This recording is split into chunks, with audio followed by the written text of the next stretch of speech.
Hi, I'm artist Danny Simmons, and you're watching The Artist Forum.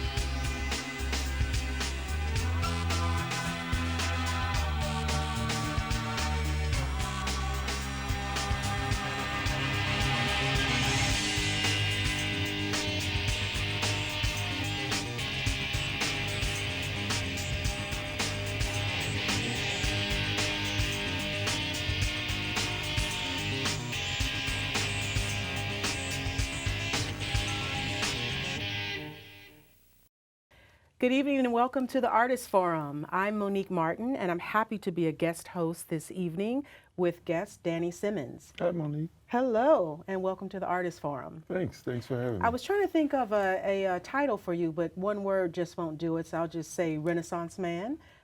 You are multi-talented as both a practicing artist and a philanthropist, a arts administrator. I mean, that's kind of an academic term, but you are a producer.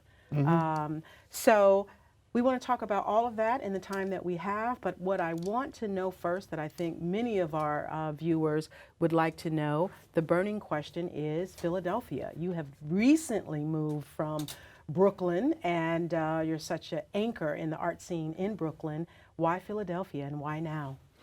Well, I had spent 30 years doing things in Brooklyn, and it really felt like, you know, I was having fun, doing great things, but it started to feel a little bit like I kept going over the same ground, and I wanted to do something new. And I had been going back and forth to Philadelphia, and I had a show there, and I was building up for a show there, and so I was traveling there a lot. And I was noticing how cool Philly was. It's really cool. It's a little city compared to New York. It's a big city compared to other cities. But compared to New York, it's a little city. And it felt intimate. The houses were nice. And I was noticing the art scene that it seemed like something I could get into and something I could add something to. And so that feeling of going over new ground, sort of like, oh, maybe I can do something new in Philadelphia. And then the fact, so I had been contemplating moving for a couple of years. And I thought about Detroit, because Detroit is such a vibrant scene coming about, but it's so far. And, you know, I have family in Baltimore, and I thought about that, and that's a little too far. And Philly was like, you know, I could just jump in my car and be in Philly and be in New York in like an hour and a half, 2 hours. So, you know, it's sort of like a borough of New York. So I said, let me try it. And I went and I found a beautiful house, and so I relocated. And now I'm there looking. The other part of it is, there's really another part of it, that, you know, Rush Philanthropic Arts Foundation, we're celebrating our 20th year this year, but, you know, I've always wanted to expand beyond the borders of New York City. We have a program in Jersey City, but it's not really a gallery. We have a relationship with a school there, so we have some teachers working there. So I wanted to establish a third gallery for Rush. And so I'm now looking for a building to do that in. So we're going to open a Rush gallery and work with some kids in Philly. Excellent.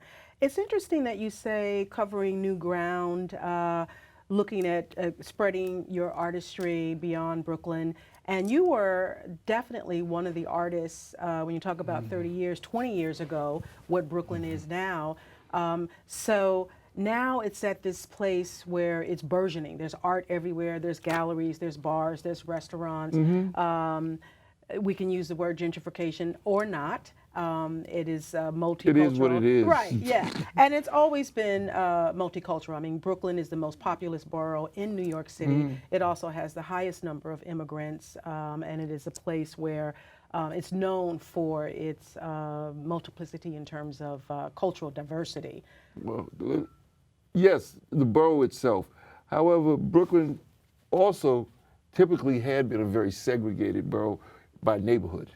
So certain people lived in this neighborhood, certain people lived in that neighborhood. So when you talk about multiculturalism, it was a multicultural borough. And I guess people did congregate, but people then went back to their own neighborhood. So years ago, understanding that, I did a project called Project Diversity, where I mixed up artists from one neighborhood to, let's say we had artists of color from Bed-Stuy.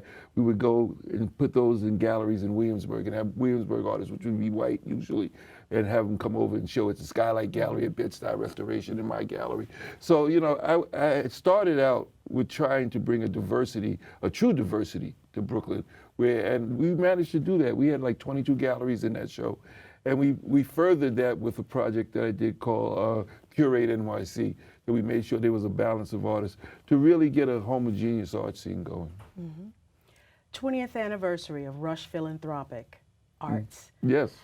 What a milestone. I am proud to say that this year was my first time attending the fabulous gala out in the Hamptons. Oh my God! Did you have fun? I had a ball, and it was at a time that was quite busy for me. I received an invitation, and the ride out there is gorgeous. You guys put on such a spectacular event honoring Ava DuVernay and Dave Chappelle. And artists with Geisha Mutu. Oh, yeah, and even Belle DeVoe. Oh my God. They killed it. They did. They killed it. They did. They had everybody from 10 to 90 up on that stage. And people on stage with them dancing. It was just so much fun. Yeah, and I learned a lot. I mean, I know of Rush Philanthropics. I've been to your both your Corridor Gallery and the Rush downtown. But I really learned a lot about the how deep you are into communities across New York City in the work that you do. And it really is about seeing those young people there that also received awards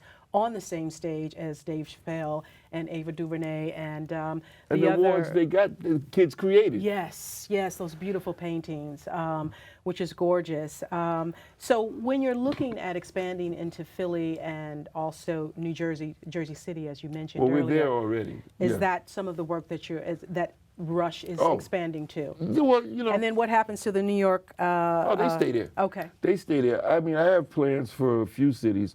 It might take a few years. You know, one of the problems I'm facing is finding the exact right neighborhood to put the gallery in.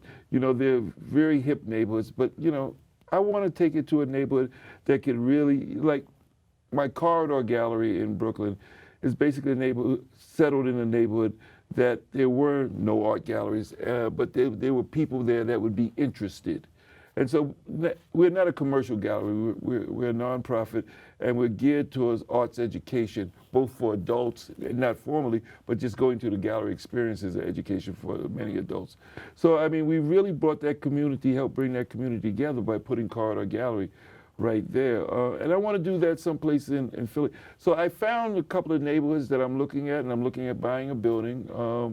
And you know, creating that gallery there. Can you talk a little bit about the partners and the collaboration of Rush Philanthropic?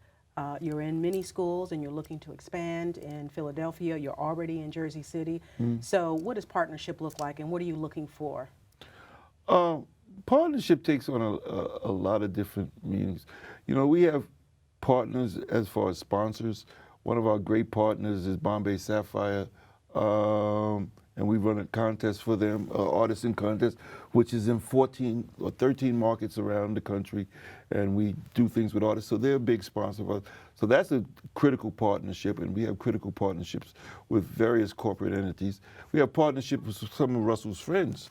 I mean, having Russell reach out to his friends and supporters to support our foundation is critical. So that's really a partnership. And what about the schools and going into the schools? We partner with schools. We split costs. Rush takes probably 60 or 70% of the cost, and school system kicks in the rest.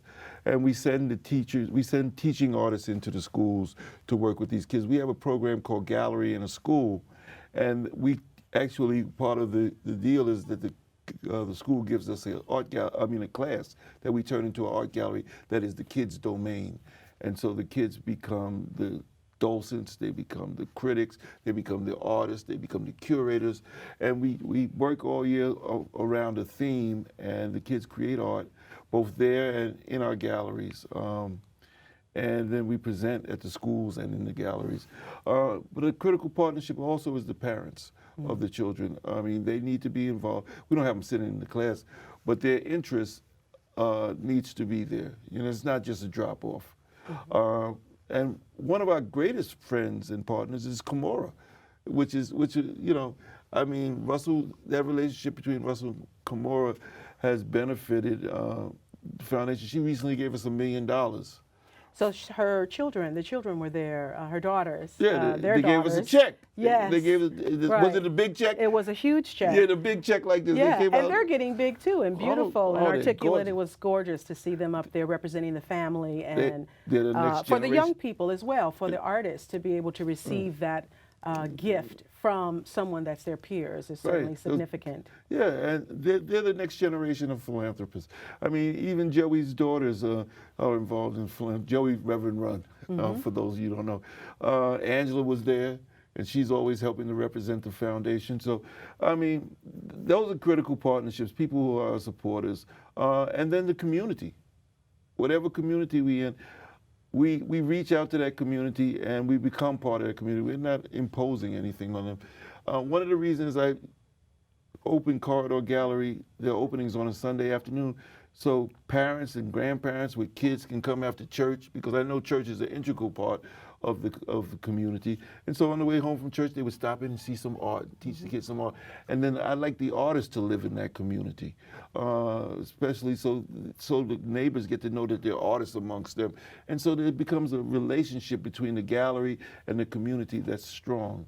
So, you know, you need that sort of support. How does jazz factor into your work? I know that I've heard, and I know many artists that are visual artists, there's a synergy between jazz and visual arts. And you also have an upcoming project that you're working with Ron Carter. So talk a little bit about that relationship. Well, jazz, well, you know, I grew up around jazz. My father was a big jazz enthusiast, and it didn't really factor into my work until this book, this latest book, which is called the Brown Beatnik Tomes. And jazz was such an integral part of the 50s beatnik movement that when I created the book, it had a sort of a jazz theme, a jazz rhythm to the poetry. And somehow I was introduced to Ron Carter, and he reached out and we did a collaboration. He had a book coming out, my book had just come out, and he played at Brick, where we're gonna, no, he played, it wasn't Brick, it was the arena down in Dumbo. And we played there, and we had such a great synergy. He was playing the bass, and I was reading poetry, and it felt like an old beatnik set. And so, you know, we've continued to do that from time to time when he has time. And now somehow we've gotten to the uppers at Blue Note Records who want to record an album of us doing that. And so that's going to happen at Brick along with a concert. And Brick is launching a new jazz series, which is upcoming in the fall. Right. So this project will be a part of that. It'll be the headline project. Excellent. And Excellent. I was like, it's the headline, it's the thing, Danny Simmons, Brown Beatnik Tomes, and Ron Carter. Right on. So that's I'm very excited about So this. is the New ground for me. recording going to be live from there, or are you going It's into going the to be studio? live. No, that's the recording. We're going to record there awesome. live, and I'm going to bring in some other poets. I'm thinking of bringing Jessica Caremore, and I haven't told everybody, but Asha Bandelli is going to be the writer and poet, is going to be the host for the evening. Fantastic. And they're going to record too, but they're going to record one of their own and one of mine. So it's going to be a very eclectic, fun album. So that'll be a companion to the book as well. I mean, the book is already out, but book is out and for those doing who well. don't have the book can now get the book and the recording. CD. Yeah, and excellent. I think we're going to repackage it where they both come together. Fantastic. We'll look out for that. So you have a new exhibit that has already opened in Philadelphia, Badass Art Man. Tell me about that title and what's in the collection. Every time I hear that title, I sort of blush. The curator, Leslie Guy, came up with that title, a woman named Leslie Guy. And at first I was like, I can't call my art show Badass Art Man. And then it started. 70s flashback. And You then need theme music for that. Yeah, you do. You need to walk in with a cane and a mink cape. And a mink cape. But it sort of started feeling fun, and it felt like fun. It's an interesting show. It's my paintings over a period of time, maybe a 15-year period of time. But what's interesting about it, it looks at my life as a whole, as a collector, as a painter. So we have some of my comic books in the show. We have some of my African art. We have some of my toys, some Batman statues. We have antique African American quilts in it. We have other artist paintings. So that show took up the whole museum. It was like my paintings sitting next to somebody else's painting, sitting next to an African piece of sculpture, and on the table before it is like the Black Panther #1. And so, because I'm a huge comic book collector, so the show was fun. It was informative, and it really showed the interior of what goes on and all the things that bring the influences that I create my artwork from. That's an interesting approach. That it's you as you're being curated. Right. We almost started putting my furniture there, like, and just the chair he sits in. Well, you have some amazing furniture, I would imagine, because you are a collector. In addition to being an artist, you are an art collector. God, I'm still pulling stuff out of boxes. How do you stop yourself? If you know, and somebody else knows how you stop yourself, please help. Please help, because I am at the point where I have 3 storage units on my new property, big ones, and it's just filled with art. It's not going to go on the walls because it's just so much stuff. But and do you rotate them? I do rotate, but I'm still collecting, and so you see something and it just speaks to you, and it's like, I'm trying not to overwhelm this house like the last house. I mean, there were things stacked behind each other. You have to look. I would like clear vision of what you can really step back and appreciate it. So this show, Badass Art Man, is on its way to Houston, Texas. Yes, the African American Museum in Houston has requested this show, and so that's going to be sometime late fall. Okay. We haven't set the date, but it's probably going to be late November, and it's going to be a hell of a show. I mean, the museum in Philly was bigger, so we're going to have to pare it down a little bit, because we had 3 levels that the show was on.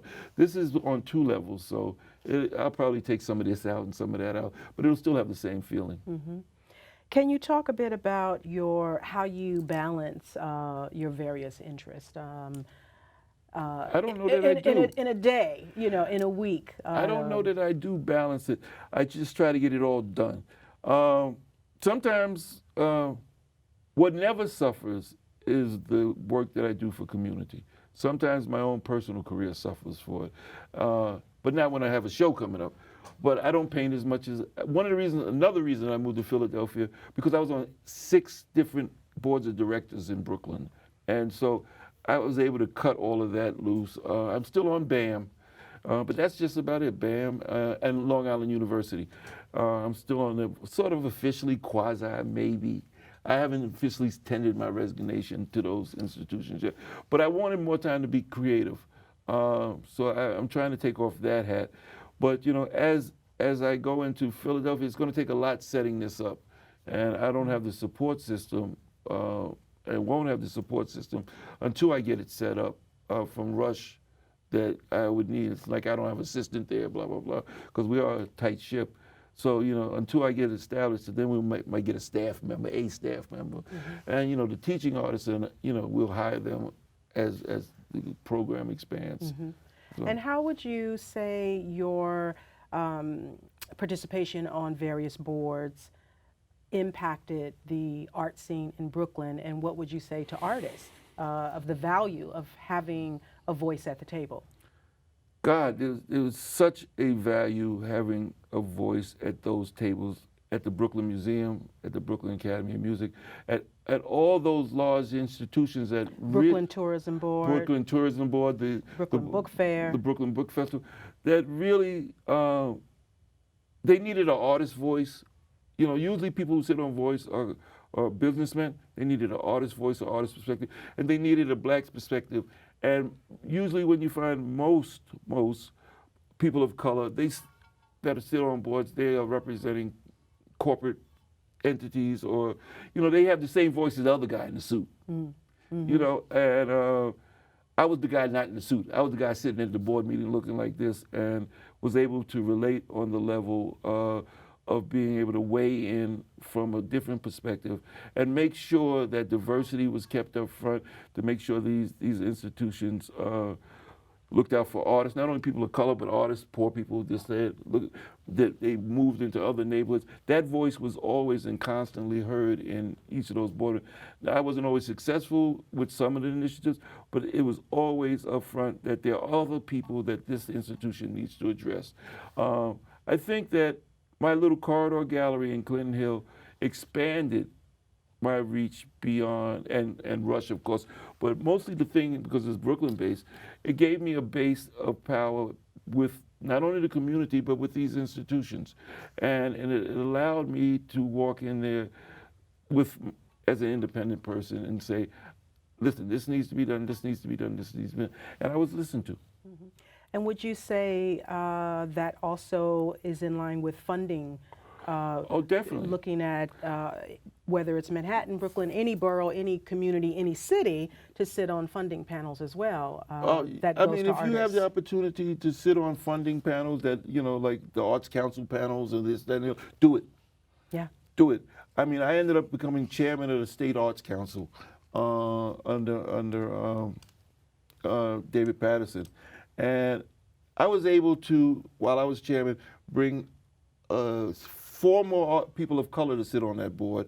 And I was also able to take $1 million out of that money and move it from the top to the bottom people by saying there's a cap on how much a large organization can get. And that money has to be redistributed to smaller organizations. So, you know, being involved makes a real difference. Mm-hmm. And so, you know, you don't feel like sometimes your voice is not heard, but it is heard when you sit there at that table and people are making decisions about what goes on in the communities that you live in. Mm-hmm, absolutely. So you are, as we know, multidisciplinary, and many artists that are evolving and looking at diversifying their practice. We're seeing art that now is in galleries, performance art that's in galleries. That's becoming more of a trend. And also presenters and producers are looking at ways, how do we break down the barrier just across the threshold? So there's alternative spaces, and that's always been, but what I find fascinating is artists are now embracing multidisciplinary practice. Of course. So what would you, what advice could you give emerging artists or even established artists that want to add to, whether they're a dancer or a painter or a filmmaker? Do what moves you, just plain and simple. You know, like, don't get caught up in I'm a painter, I'm this, I'm that. You're a creative being, and if your creative spirit says try something new, try something new. It's not always about the commercial market. Sometimes it is, but many times it's not. You can create a commercial market out of doing multidisciplinary things. But to me, a true artist is somebody who not pursues one narrow profession in the arts, but looks into themselves and see how they can express themselves to reach as many people as possible. And so some people, like, that's what I did with Deaf Poetry. You know, when I created that, it started in my art gallery because I wanted to give poets a voice to, and so I had a space, it was an art gallery. Come do poetry in my art gallery. And, you know, and it was another way to bring people in who wouldn't have seen this visual art. So, I mean, it was all interconnected if you can see the connections. Sure. And it also provided Broadway with a voice and an audience that would not have been, not been seen before. And we won a Tony Award. Absolutely, Tony Award winning producer, artist, Renaissance man. So what's next? You've moved to Philly. We touched on some of the upcoming projects. Where can we find you if we want more information on your work, to support, to participate, and what's next? I don't know what's next. I mean, you know, what's next is setting up this gallery in Philly and doing some painting and getting my house together. You know, I have never been, I have long-term plans that are loose, but right now I'm just trying to concentrate on establishing myself in Philadelphia and getting down to some serious painting and writing. I got 2 or 3 books running around my head, and I got a whole bunch of paintings that need to be painted, and I got a gallery that needs to be established. That's enough on my plate for now. Yeah. So where can we find you online? Oh, you can find me on Facebook. I'm always on Facebook. God, I wish I could get off that thing. But I'm always on Crackbook. Crackbook, exactly. I'm on Facebook. I mean, you know, you can reach me At the Corridor Gallery, At the Corridor Gallery, you can reach me at Rush Gallery, and pretty soon you'll be able to reach me at Rush 2 in Philly. Excellent. Great. It's been a pleasure to talk to you and catch up. Thanks a lot, Monique. Thank you so much for stopping by the Artist Forum. We've been talking to Danny Simmons. We'll see you next time. The Artist Forum. Get connected, be heard. The Artist Forum is a place where artists of all disciplines can network, collaborate, and exchange information and ideas. You want to know when to catch us? Well, then log on to tvguide.com's local listings section. You can also see us live on the web via Manhattan Neighborhood Network's MNN.org. On the Artist Forum, you'll see interviews with New York City's emerging talents in theater, dance, music, the visual arts, as well as the written word. We'll jump the velvet rope to get interviews with entertainment industry's top insiders, as well as some of its underground talents. Expose yourself to the Artist Forum. Show us your work. Invite us to your performance. Do you have questions about the business? Do you need help better focusing on your career? Or maybe you just want to post information about an upcoming project? Well, log on to our website, theartistsforum.org. The Artist Forum, on the pulse of community activities and events. I'm Elliot Torres, and I'll see you on the Artist Forum.